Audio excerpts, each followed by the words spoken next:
Good evening, folks. Welcome back to Celtic Fans TV. It's time for another transfer live stream on the day that Albian Ajeti completed a 4-year deal to join Celtic from West Ham.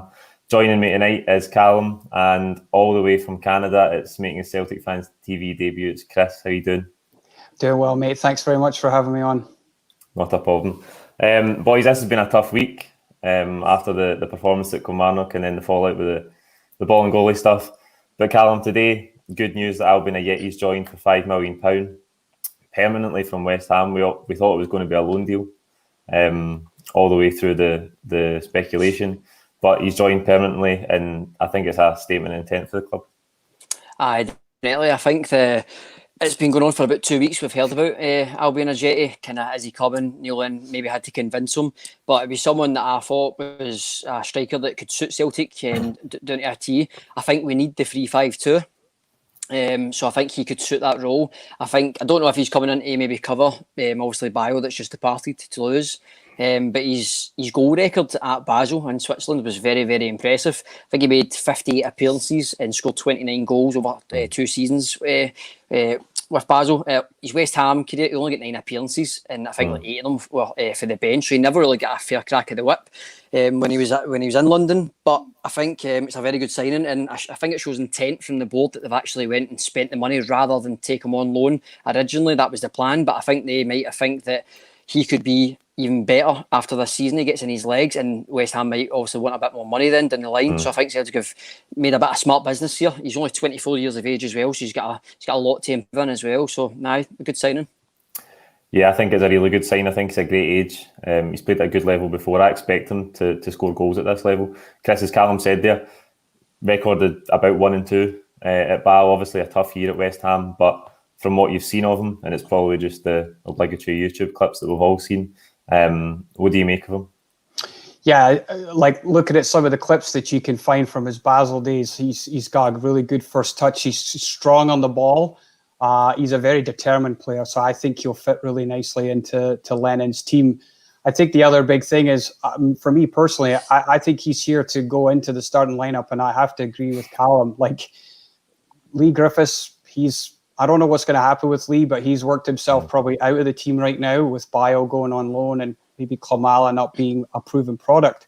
If we're going to go 3-5-2, which I think is the ideal formation for the players we have in our current system, that's how we had the most success in our strong run after the winter break last year. I believe he'll come into the team, and I think his goals to games ratio is strong, and he should be given a chance to play. Absolutely. I think he's going to come into the team. I think he's ready to do that. I think the fact that we've paid this money for him means that he is ready to make an impact. If you're just joining us, ask the questions in the live chat box below. You know how it works. We've first one in, Callum, tonight. Jamie McGowan's asking, does this signing mean the end of Eddie? Some fans are convinced it is. If you remember back to last season, we spent around about £10 million relatively early on in the window last summer with Julian and Bolingoli. But little did we know, obviously, Kieran Tierney was on the way out that summer. There is definitely nerves among the fans because we're spending money that it means somebody's going to go. What do you make of that? Nah, I don't really buy into it this season. This season is such an important season. We've worked hard for the last 9 years to obviously get 9 league titles. So I don't see Celtic letting Eddie go this season unless an astronomical bid comes in and you're talking upwards of 40 million and upwards, where the board might then consider, right, okay, we need to take that money. I don't see it as we spent 3.5 million on Klamala and we spent 2.5 on Bio. So if you look into that, 2 of them, I think Albian Ajeti will offer you more than both of the players right now, and he's costing less money than what they two have combined. So I don't look into Edward going. I don't think he'll go anywhere. I'll be devastated if he does go. But no, I don't really buy into that at all. Chris, do you think, obviously, the club have a price for everybody, but at this season of all seasons, you would expect them to do all they can to hang on to Edward? Yeah, 100%. He will be the absolute key to unlocking the 10 in a row. Probably a non-parade, to be honest, given our current circumstances, but he's the key. Everything that's great about the Celtic attack goes through Odsonne, without a doubt. And I think we need to hold on to him no matter the offer. I mean, yeah, it might take a bid of about 40 million to make the board think seriously about letting him go. But as a club, this is an unprecedented opportunity to have the biggest bragging rights in Glasgow for all time. And he's such a key player for us. Just everything he does is just, he's a world-class player. I don't doubt for 1 minute that he will leave Celtic in the next few years, but we have to hold on to him to be successful. 100%. Callum, we've been linked by Ivan Toney as well. Do you think with the permanent signing, particularly with it being permanent of Ajeti, that ship sailed for Ivan Toney? I think the only way you would see Ivan Toney in a Celtic shirt is if Edward was to go, and that would free up the funds. I just don't see it. I mean, Ivan Toney is an exciting player. I think he's the same age. I think he's about 24 years old. But Albian Ajeti's kind of got a little bit of a better CV than Toney. So I'm happy that we've got Ajeti. He gives us something different. He's both-footed. As I say, he scored a lot of goals in Switzerland when he was with Basel. So I'm happy that we've got him. Where Toney was obviously League One in Peterborough. It's not the best of levels, and you don't know if he's going to make that step up. Basel, a club, maybe the same kind of level in the sense of they play the Swiss League. Am I there? Lost you every second there, mate. On you go. Sorry there, mate. Aye, so as I said, the Swiss League's very like the Scottish League. There's only two really dominant teams in that league, so I think Ajeti will suit us a little bit better than maybe the Toney did. So aye. Chris, do you think, obviously, now that Ajeti's in, provided nobody else leaves, that sums up the attacking business for this window? Yeah, I think it has to be totally honest. I mean, you paid, to Callum's point, we paid $3.5 million for Klimala. Obviously, we know what Lee Griffiths can bring if he's fully fit and he's fully engaged. I think I don't take any stock in Ajeti's West Ham, performances, because he really didn't have the same level of opportunities. But the Swiss League's probably just as good as our league, if not better. So I do believe that's the end of the transfer business in terms of strikers, and I really believe we need to turn our focus elsewhere as a club, and the boards need to invest with Lennon and the squad development, particularly at the back. I think Bâle is actually a good comparison to Celtic's level. They are a big club in a relatively small league. They try and compete in the Champions League every season. Ajeti has experience in the Champions League, as does El Younousi with Bâle, so I think it's a good level that he's coming from. Moving on, Chris, as you say there, two defenders. A lot of people are asking, and it's the rumour, the big rumour of the now, is Shane Duffy from Brighton coming in on loan. Callum, do you think that's the kind of signing we need at centre-half? He's got a reputation of being a bit more no-nonsense than Julian and Ayer typically would be. He stole the words out of my mouth there. He's definitely a no-nonsense centre-back. He's obviously fallen away a little bit from Brighton. They signed the boy Veltman from Ajax. He took over because Graham Potter's now deciding to play out for the back, different brand of football, and it doesn't mean that he's got a worse player. Or he's went down a little bit. It's the style that's changed for Brighton rather than the defender. So he's found himself out of the team. He's 28 years of age. He made 19 appearances for Brighton last season. I think he's prime for Celtic. I think he would slot into the 3-5-2 absolutely perfect. Alongside Julian Ayer, put him right in the middle. Just a no-nonsense, clears the ball, gets rid of his lines, especially up here, having so much experience in the Premier League over the last 4 years. It would be a brilliant signing if we could get him, especially with some of the clubs obviously apparently chasing him. I think West Brom were looking at him, West Ham and David Moyes, who David Moyes used to have him. So if we could get him, I think it would be quite a coup for me. Yeah, Chris, that's a big area that we need to improve, centre-half, isn't it? Both in terms of quality and depth. Oh, 100%, Paul. Like, if I think about the way our back three needs to be constructed, he is the perfect type of player that we would be looking for in our current system. You know, Julien is excellent in the air. He's very dangerous at set pieces. You know, Christopher Ayer is an excellent ball player, and, you know, he gives us a different option, you know, when we're breaking up the park. But in those really tight games, particularly the Old Firm games, which I think will decide the league this year, and if we were to make it to the Champions League, he is the type of player you want when the game is tight and you just need somebody that can clear the lines.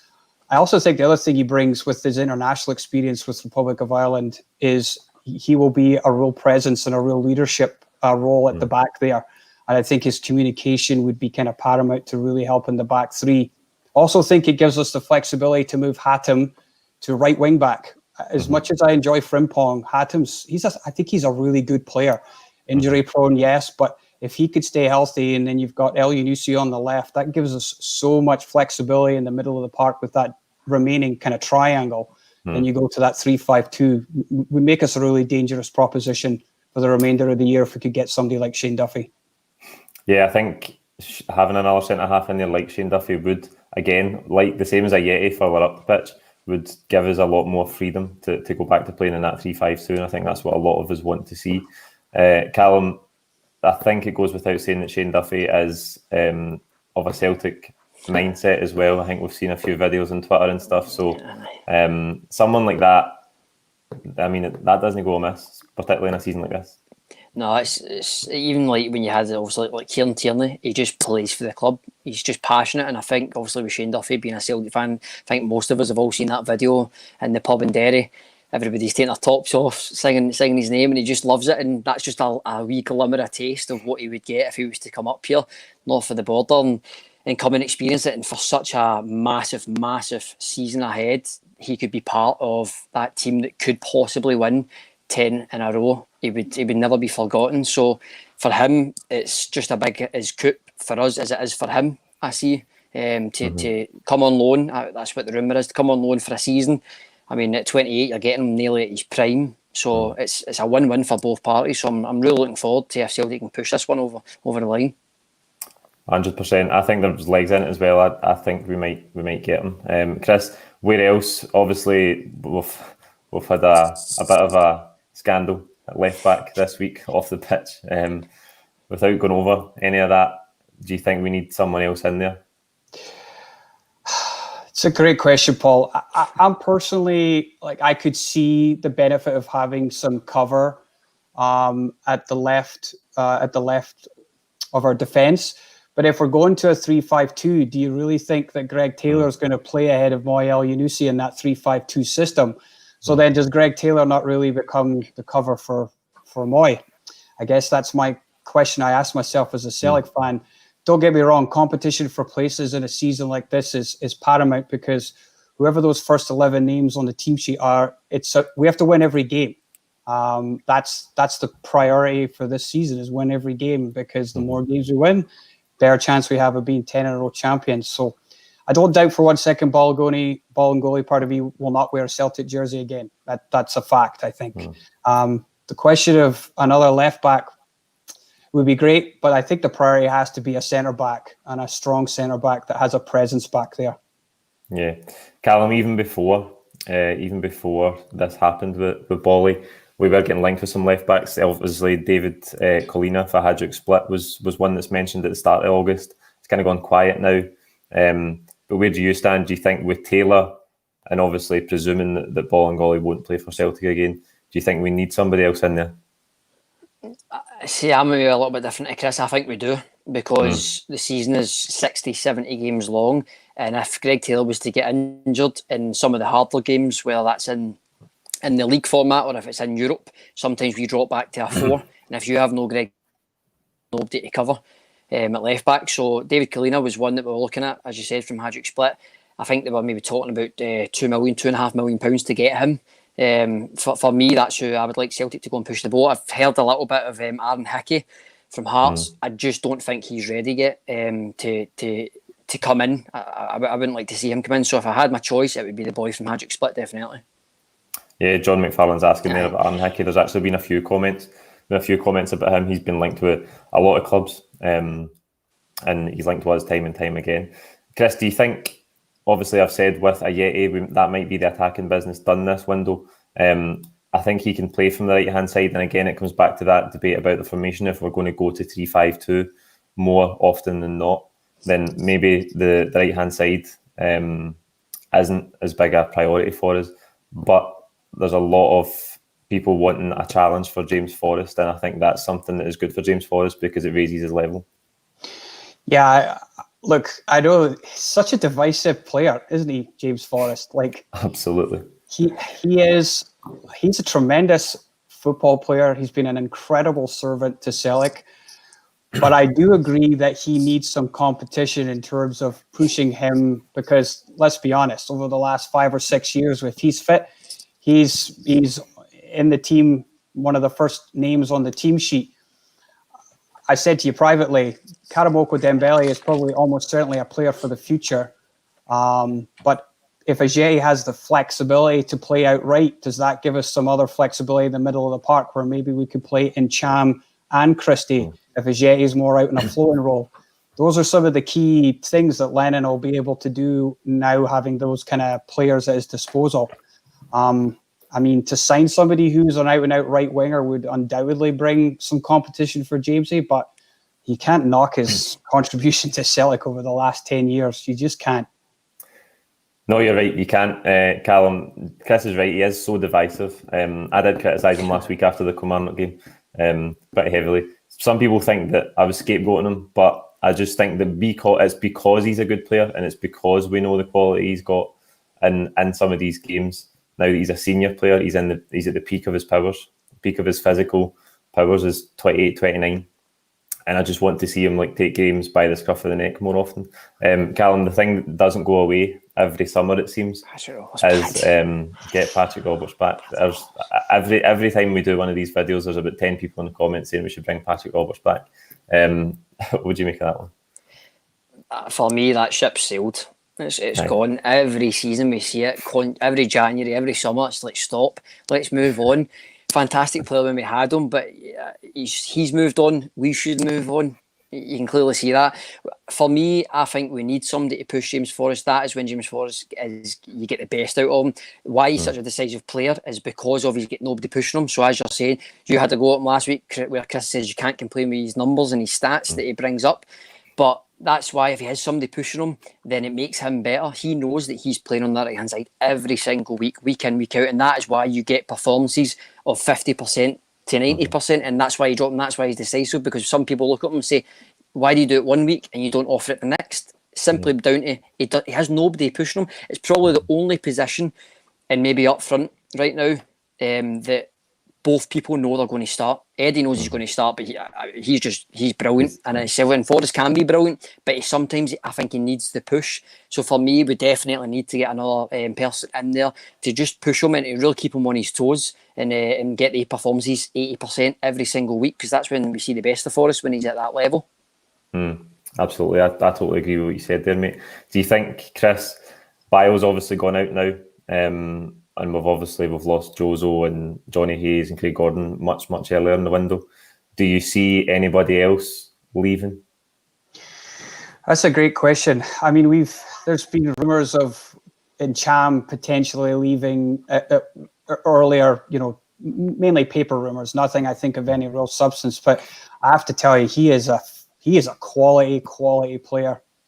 And this might be a very controversial statement, but if Scott Brown continues to play below his standards that he's set for himself, Cham deserves a run in the team to play alongside Callum, in my opinion, with Christie in front.